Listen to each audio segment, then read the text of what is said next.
now. Yo, yo.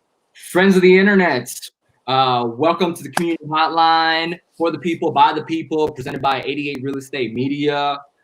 Today we're going to discuss money, education, and entertainment. And today's special guest is the all-star comedian, Mr. George Wang. Hey, what's up, guys? Hi. So no cursing, right? Is that what you said? Yes, the sign right there. So the rules are: if you do curse, if any of us curse, you'll get a first strike, then you'll get a second strike, and then on your third strike, I'm gonna be You honest, get I still don't know what I want to do with it yet. you should just throw people out like a trap door. That it would be funny because then you like give people pressure. So like I don't know. I think you should just throw them out. I'm gonna be honest with you. That was literally like my first thought, like randomly. Like, if they catch strike three, I'll be like, "Oh, guys, he's done," and then just X you out. What if you get this like super high profile guy to do it, like Kanye, and you just, all right, I'm sorry, and just third one, he's out. I don't know. Whatever. Rules are rules. I would do. I mean, yo, if I had Kanye on here, I would definitely, I'd make that for sure. Anyway, You'd cut him at 3. I think it depends on how many episodes I've done up to that point. You know, if I'm like pretty established and people know me as like, if you curse on this more than 3 times, I'm gonna drop you. Then at that point, I'm gonna be like, yeah, sorry. You know, I got people that I got to be held accountable for.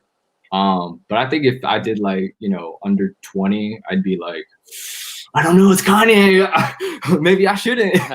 No, the rule applies. Doesn't matter. All right, I'll have you hold me accountable. Why don't you kind of introduce yourself to the people of the community? All right. So my name is George Wang Jr.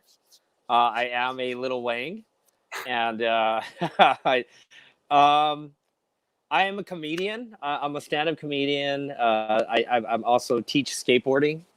So long story short, I took 2 things growing up that I always thought weren't ever going to get me anywhere, which is class clown and skateboarding. These were the 2 things in high school that like you went constantly being kicked out of school, constantly being, like thrown in the principal's office.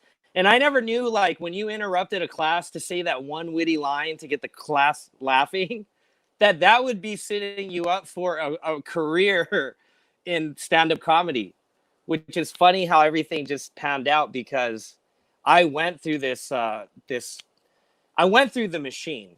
When I got out of high school, I tried doing college, didn't work. Then I met this girl, and the whole thing was I try to impress her. So, I try to get a job and be like everyone else. And then that's when I felt like my life just slowly started to decline because I just pushed aside everything I loved to be part of the system. And that's when I like started to be like really heavy into drinking. I got like 2 DUIs. I was always constantly in like relationships that just went nowhere.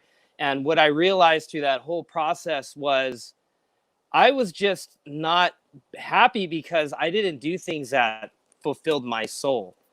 And so there was a critical moment in my life where long story short, I got into like a really bad car accident. I was under the influence. I got laid off of my job. I lost the girl. They say bad things come in threes. And it was a time for me to change my life. And at that point, I'd saved all this money. So I took all the money and then I went backpacking in Central America. I had never done that before. And when I went to Costa Rica, I have this tattoo that says pure life. And what it taught me over there was when you're in these countries where they're not solely based on capitalism, people just live and love off the land. And they live a pure life. They love, they work, but they don't take stuff too seriously. So once I went out there, I got this enlightenment. I came back and I just went for it. I was like, you know what? So I threw myself in entertainment. I got pretty lucky. I got a bunch of really big gigs where I got, hired to host a TV show. I did like a national TV appearance on a dating show and won. And that was a big deal because no one had seen like a Chinese American go and win this show on TV. So that thing went viral in China. And then like next thing you know, like, you just have this, like once you decide to take that path, that was meant for you to take, you'll start to see these things unfold. It's like a video game, bro. It's like Zelda, right? You'll just see paths that start to unravel that you never knew were possible unless you took that leap of faith. So this is where I'm at now, and I'm very, very happy in my point of life. You took that leap of faith, and you're happy. Very happy. Yeah, I couldn't be more happy. Am I as successful as I was working the corporate slave hours? Give or take, I'm probably at the same, but it doesn't matter because I'm way more happier making less than doing something I love than, selling out and just like sit on a pile of money like Scrooge McDuck, which, that you have to do things that fulfill your soul. You have to do things that like make you feel alive. I get it. Feeling alive. So just a recap of your introduction. What a compelling story, man. It's so compelling. I know. What a long intro. You're like, dude, I just wanted you to say your name. No. 10-minute monologue, dude. No, that was great. That's great material. All right, cool. So thank you. But recap. You're like, this guy's a comedian. He seems more like he's a TED talker. It's inspirational. You went through your lowest points, right? It was DUI, girl left you, and laid off in the 3s, and then you went backpacking in Central America, and basically, you came up and you survived from your lowest point, and now you are a phoenix, and you've taken comedy by storm. And that, my friends, is Mr. George Wang. Hey. Awesome. Let's move on to the next one. Let's go into your money. Tell me, how would you explain money to a 12-year-old? Well, I'm going to explain it the way my dad explained it to me growing up. Is when I was really young, he was always trying to let me know the importance of money. Mm-hmm. So like for me, money is energy. Meaning, like, if you are in the process of, like, people who do good work get paid a lot of money. So you have to think that, yes, you do need money to survive, but don't let that be the ends of everything. Don't let money be the one thing that, like, controls every aspect of your life. It should be a big part of your life, absolutely. Money and health, because you need those two things to survive. But, it's kind of crazy because, I grew up in a very, very, like, my dad was an immigrant. He came here with no money, and he had to basically fight his way to, the American lifestyle, the American dream. And, as these, these offspring of our parents who came here, literally not knowing the culture, not knowing how to speak another language, and then having to like survive and create wealth in a land that, I could not do that. If my dad threw me to China, I would not know what, I would just come back with the coronavirus. Like, I would not know what to do. But my dad, like, I saw him build an empire of restaurants. Like, his thing was he learned how to cook. And then he realized in Colorado, there was really no Chinese restaurants, and majority of the people were American, Caucasian. So him and my mom opened the first Chinese restaurant in Colorado Springs. And it's almost like anything. You're the first Chinese. And from there, he just blew up. And so I grew up seeing money. I was around money. We lived in a big house. We had, he had all the cars, but he was so stressed out from so many different things. It's so crazy, like the level of happiness I saw my dad in when he was at his highest level, of all these different, businesses he ran, to like having to lose everything. Like, it's like rags to riches. It was like riches to rags for us. So we were like the Beverly Hillbillies, like the Chinese Beverly Hillbillies. Like, we were really, really on top. And then when my dad lost everything during like the depression or whatever, we had to move to LA from Colorado from scratch.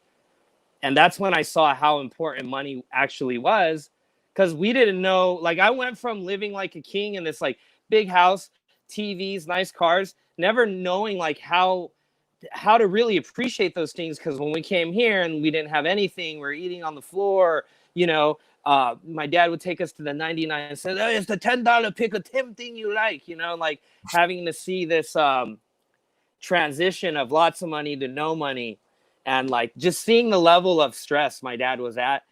It almost seemed like he was happier without so much money. It was weird because for the first time he could kind of just chill. He wasn't so stressed out. He didn't have so many different people to manage. He wasn't fighting with my mom. He just drove a cab and was like, "Hi, I drive with the cab," and he was just, you know, like, so it was really weird. So for me, money is it's like I've seen it at its best and I've seen it at its worth.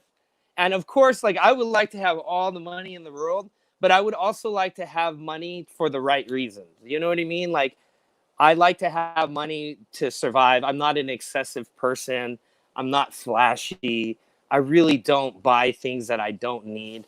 I think of anything like it just depends on what money is to you. And for me, it really is just a ways to survive and a ways to like how hard you work obviously will reflect in how much money you make. And I think it's like a double-edged sword for me, man. Like I love money, but I'm not like, you know, like I'm not like what is it, like cash money millionaire love money, you know what I mean? Like You're not like a Chinese, you're not like a what is it, like a mainland Chinese guy who's just like I don't have that Chinese mind. They're all about money. Like when I used to be a brand ambassador for the skate company, and they sat me down. They're like, you know, everything about you perfect. But one thing right now, why you make no money? You too much skateboard. Maybe the skateboard make more money. I'm like, dude, I don't care, dude. Like I like he was telling me I'm not making money because I skate, and I was like, well, I'd rather make whatever money and like skate and be happy than to like be like make all this money and be like, I don't know. It's weird. I'm not saying to people like don't go out there and make tons of money, but just don't let it like control every facet of your life. Unless you have like your responsibilities, a family, kids, bills, then by all means you have to step up the plate. But for me, like I'm not in any of those traps. So I'm very happy being a minimalist and really just, you know, having enough to get by, enough to like eat good food, you know, buy craft beer, not worry about my rent. Right. Huh? I said, tell it how it is. Tell it how it is. You know. Yeah, you know. I love. I don't know. I don't know. Maybe I should start cursing right now. Like I don't know. No, that was great. That was great. Thank you. That like we'll do a transition because I really appreciate that because I feel like a lot of people don't understand, and I personally didn't understand that from your story, which was like I didn't know you came from like riches to rags, and I think there's something like powerful in that because like you know, do you think that like do you think that's that like you know defined you as a person? Well, the thing is, we're not poor. Like we went from very wealthy to like middle income, right? Middle class. Like we went from upscale to middle scale to like right now, you know, my dad drives Uber. You know, he definitely has big plans. But I've just learned that the reason why I would want tons of money, honestly, is to be able to help people around me. Like for me, being able to just like sleep at night, have money to buy food, and then go out and skateboard. I'm very bohemian in that way. Like I have a very like surfer mind mentality. But the reason why I would have all this money is like to be able to take care of my dad, to be able to retire him. You know, like I don't want to see that guy drive Uber. Like it'd be so cool to just be like, hey, dad, don't worry about it. Here's a house. Here's a new car. Like that. Those are the reasons why I like to make money. You know, why I strive to be able to do things like that. You know. Right. Okay. Yeah. I see now. Here's a line transition right here. So I see a lot of you like posting about you know your dad and everything. About how he like brings you food randomly and like you know you've been talking about how he's been you know kind of teaching you like what type of education like did you get like growing up, you know, like are you like a typical like straight A Asian kid or no, never dude. I've always been bad. Like I've always been Like for some reason, when I was young and I went to private schools, I just had this weird thing where I just didn't do good in school. I got kicked out of private school because I would repeat bad words. I would just watch like HBO all day, and I'd watch like rated R movies. I was watching movies you definitely couldn't watch as like a 5-year-old boy. And then I would just go to school and repeat everything in the movie. Basically doing the cursing thing on here, but in school. And Right. then, yeah, just getting kicked out. I was just, no, I was so bad. And the cool thing was my dad always he always told me like, school's not for everybody. You're like, hey, I know you don't like Amanda, but I throw you a skateboard. You are like Albert Einstein all of a sudden, And it was like, he always just said it like this. He's like, if you're going to find something, bro, just be about that life and find a way to make money doing it. Like I did. He's like, I don't have car. I come to America. I don't even know English. I don't know how to cook. I just keep cook. Then I teach all the white people how to cook. Then I open my restaurant. There's another restaurant. There's another restaurant. And so it's like, he has this very like go get it independent spirit where it was like, I got to see that. And that's why he is my role model, because my dad wasn't a college educated man. He was just a hustler. He came from nothing and he built an empire. He was a street dude. And that's kind of how like I always saw it, where like I just wasn't connected in school. Like I didn't understand why we had to learn these 7 things. Like really, like history, like why I don't care about, like it wasn't until like I got to college and I took like niche history classes where they told real history that I started to, be a little more open-minded about like being educated with things. But in terms of like general ed, I hated it, dude. I hated school. I definitely was not me. I was never the guy who I wasn't super Asian. I came here from Colorado where there was no Asians. So it felt like that Martian in Toy Story when he gets dropped into the like the claw and he's like, whoa, there's so many of you. Like I felt that way when I came to California, because I was the odd Asian. Like while everyone was lowering their Civics, I was raising my truck, like while they were getting bangs and like solo belts with the big old Frisco belts, I was like dyeing my hair green. Like I was very what you would say whitewashed, but it wasn't that I was whitewashed. I just wasn't into like super Asian things. Like just because I don't drink boba and like I put a spoiler on my Civic doesn't mean I'm whitewashed. It just means I'm into punk rock. I'm into skating. I'm not into these super Asian things, And I always felt weird because I didn't really hang out with a lot of Asians. I actually hung out with a lot of Hispanics. And it was kind of like I was raised by like more the Hispanic community growing up than I was the Asian community, until I went to college and got an Asian girlfriend and she took me raving, and that whole side of me I got to learn. But yeah, I was not your typical Asian guy at all. Not studious. Definitely like. What would you give? How would you explain?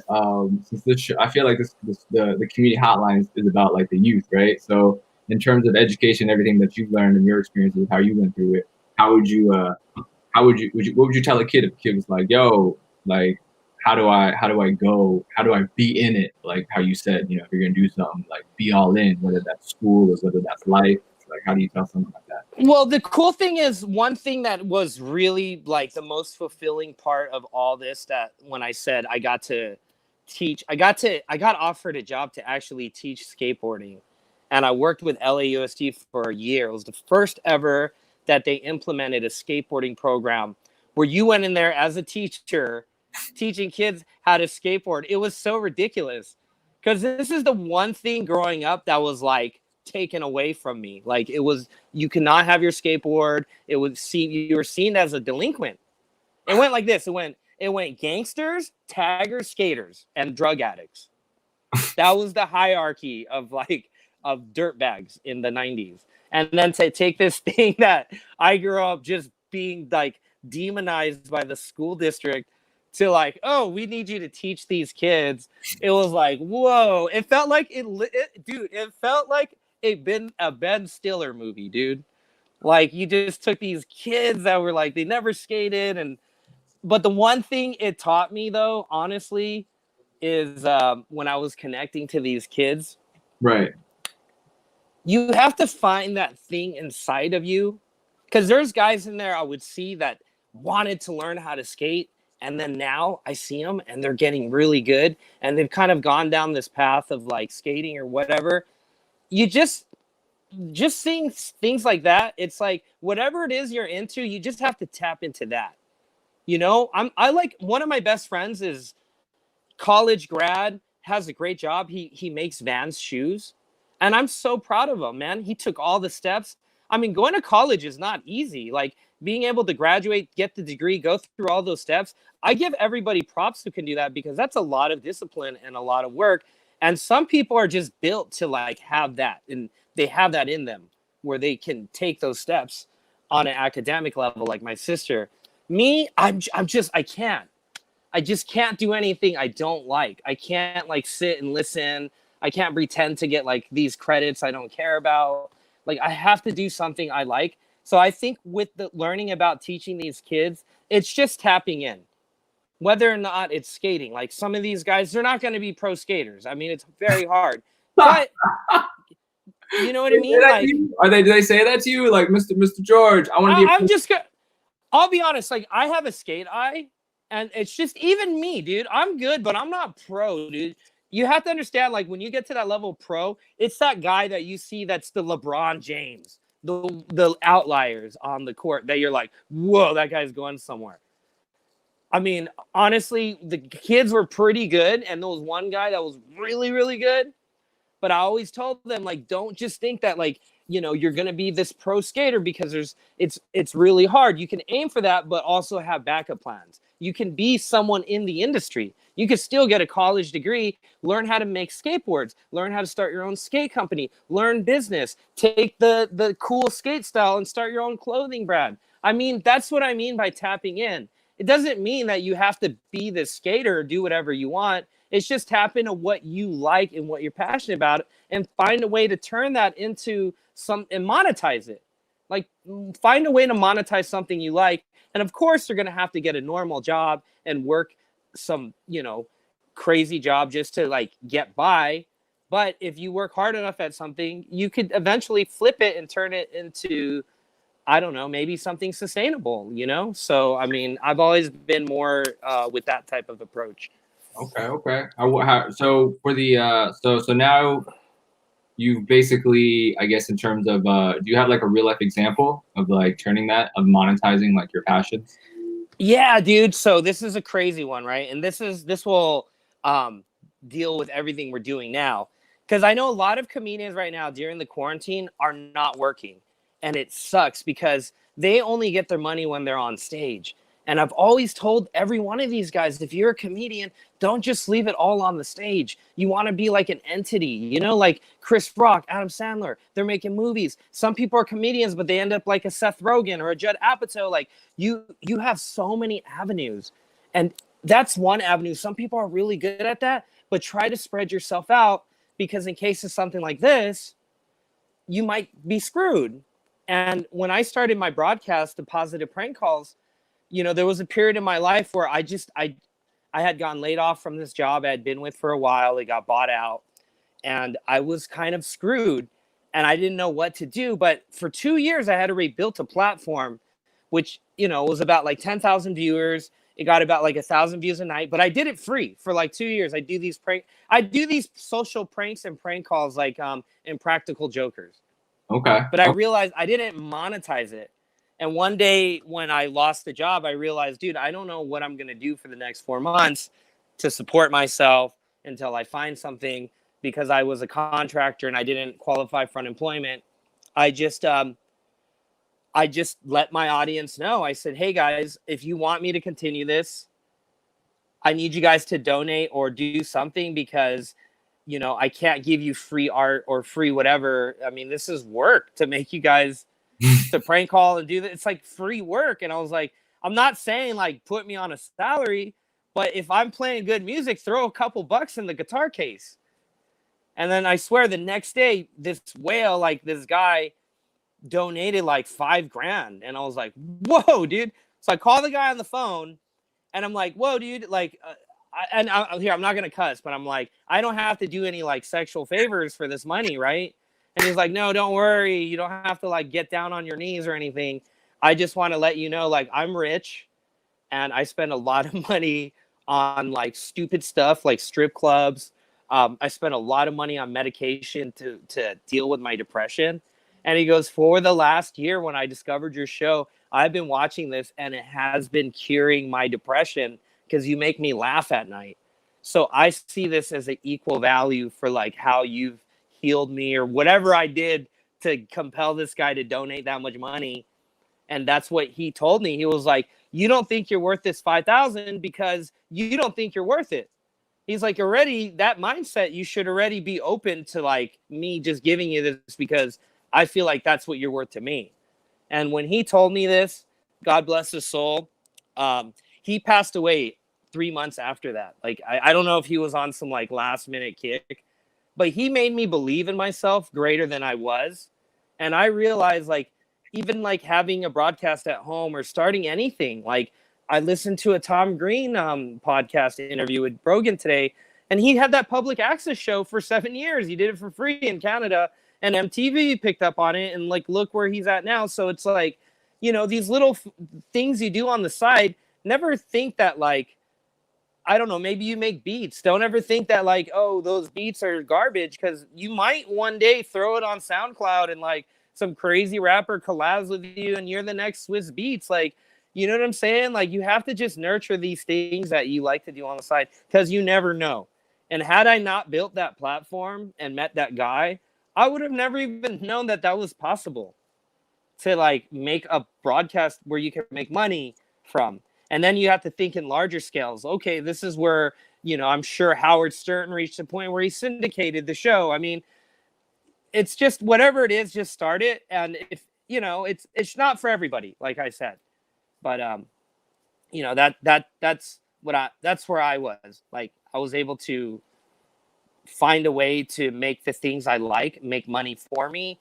But did it happen overnight? Hell no. It took me 10 years of having like a normal job, finally to like save enough money to, I don't know, jump into this whole new thing that I'm doing now. But spilling your heart out right now, man.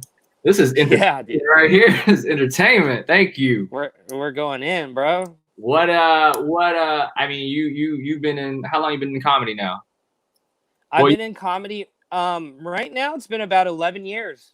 11 years. Okay. So how does a new comedian get started in comedy? You know, if they were like, "Hey, Uncle Wang, let me get some, you know, if I had find an open mic or find a crowd of people and get them to listen to your jokes for 5 minutes and then keep doing that every single day until you get funny." Like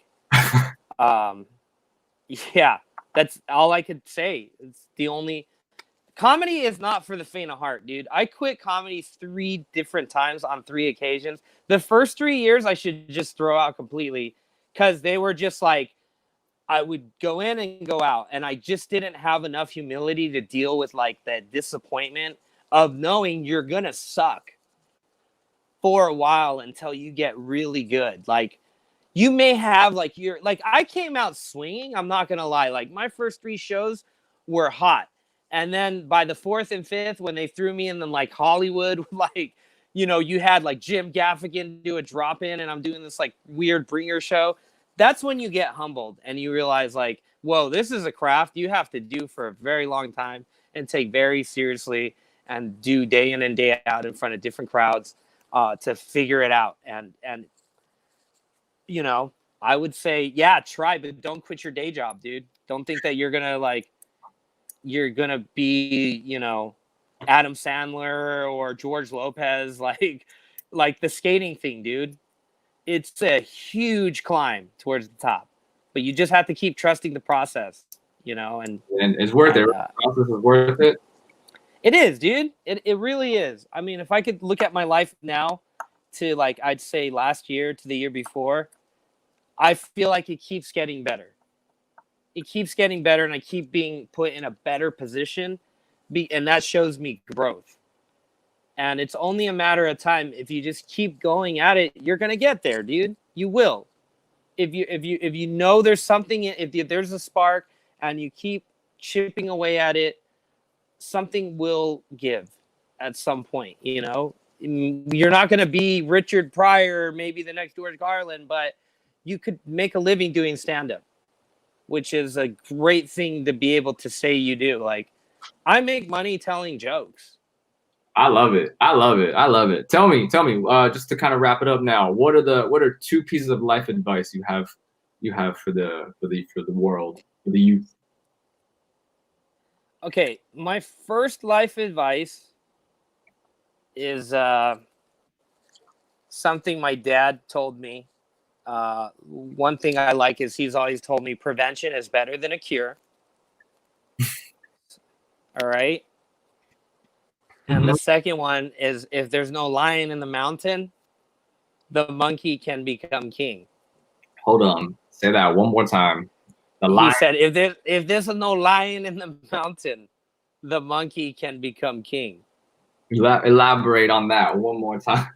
I honestly, dude, I'm still don't know what that means. You just sounds great. But it sounds great, dude. My dad will spit like if you got a Chinese dad, like my dad is like a rapper, where he'll just spit profound lines, and you just got to figure it out. Like, he doesn't tell you what it means. He just is like, you've seen my comedy where he does the father philosophy stuff. Yeah, he lets you figure that out through your life lesson. Like, prevention is better than a cure, right? Right. Like, right. You know, like, for example, I forgot. Like, anyways, yeah. So those are the 2 pieces of life advice. I get it. Prevention is a cure. All right. Thank you guys for watching. Before I forget, 88 Real Estate Media is looking for members to join the oversight committee to build the best mindfulness school in Southern California. Shoot us a message to learn more. And if you do business in the real estate industry, please do consider working with us next time. Thank you for joining us, Mr. George Wang. And can I plug something real quick? Plug as much as you want. You got it. Go ahead. Okay.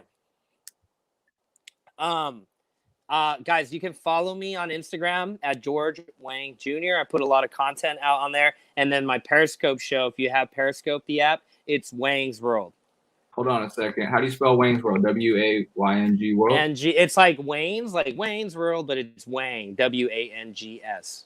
Okay. World. And then you can follow me on my Pornhub channel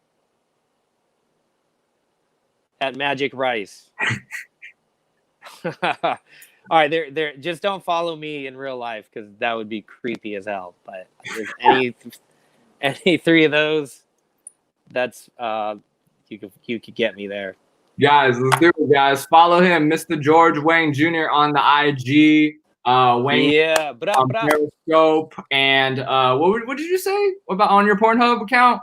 I'm just kidding. I know. I said if I did, it would be Magic Rice. Like, if I were to go into porn, I've already thought of all my different state names. Magic Rice, got it. Magic Rice, yeah. And Bruce these nuts. Is that cursing?